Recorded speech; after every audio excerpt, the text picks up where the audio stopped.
Bedlam, the last Bedlam on the schedule. And Oklahoma State, little brother, quote unquote, knocks off the big brother Sooners, sends them off packing to the SEC with a 27-24 L.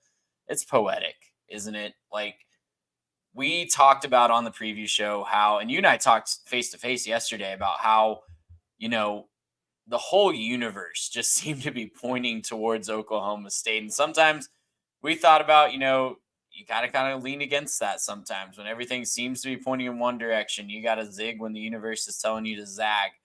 But it all worked out for Oklahoma State. They, quite frankly, were just the better team today. They matched Oklahoma punch for punch.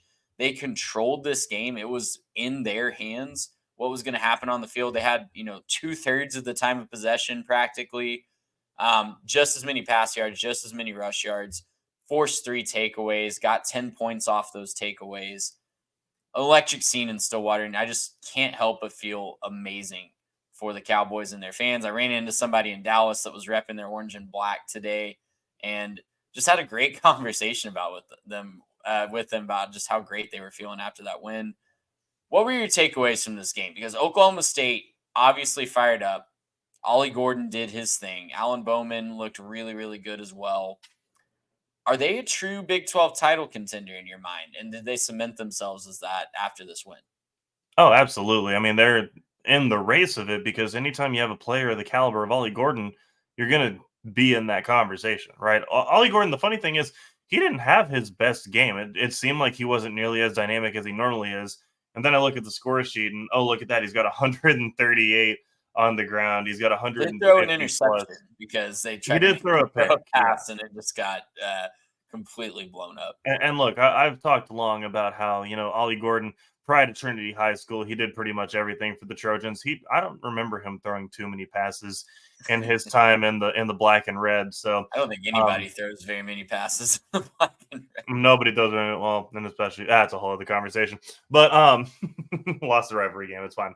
But no, man, it's exciting times for Oklahoma State, right? You have a player like Ollie Gordon, you're going to have a chance to do this whole thing. But let's go ahead and give a shout out to Alan Bowman for keeping up with Dylan Gabriel. He wasn't as good, right? I don't think he was, overall as good, but he made some clutch throws. He was just 10 yards behind him through the air.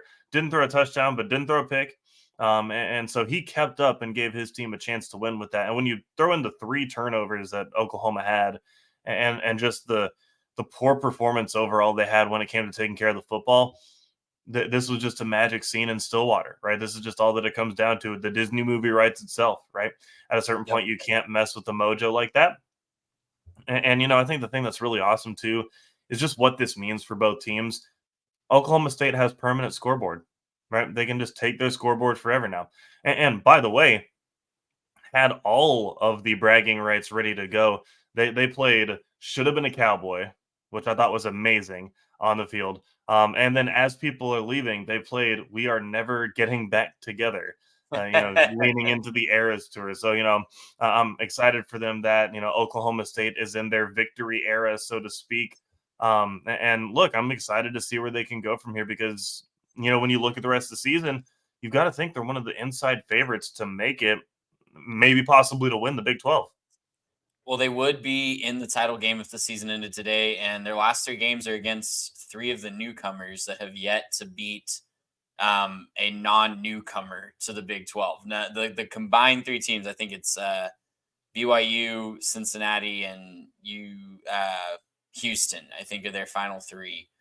And Houston is the only one finally got their first win this weekend against Baylor. So it's an inside track. You're absolutely right. The schedule makers did them some favors with this stretch run down the stretch. And so, Yeah, at UCF and at Houston, then BYU at home to end the season. Okay, thank you. So, yeah, UCF has not beaten a non-newcomer. BYU has not beaten a non-newcomer. Houston just got their first win.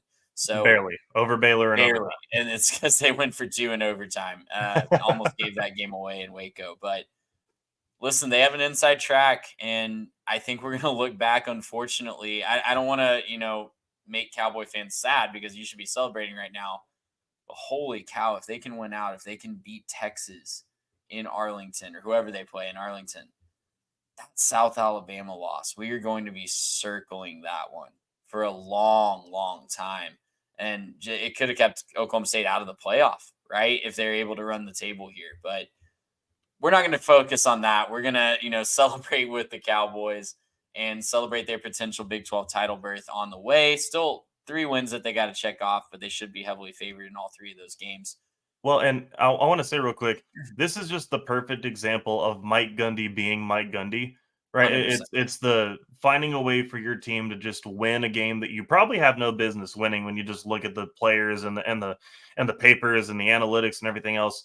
Really, Oklahoma State shouldn't win this game, but they did, and they found a way to do it because Gundy is Gundy, and also the season as a whole is such a Gundy season, right? It's drop the South Alabama game at home and then drop the close one to Iowa State on the road, and then just rattle off a bunch of wins and put yourself right back at a chance to get in the championship game. It's exciting times for Oklahoma State, but man, this is just the Mike Gundy special if there ever was one.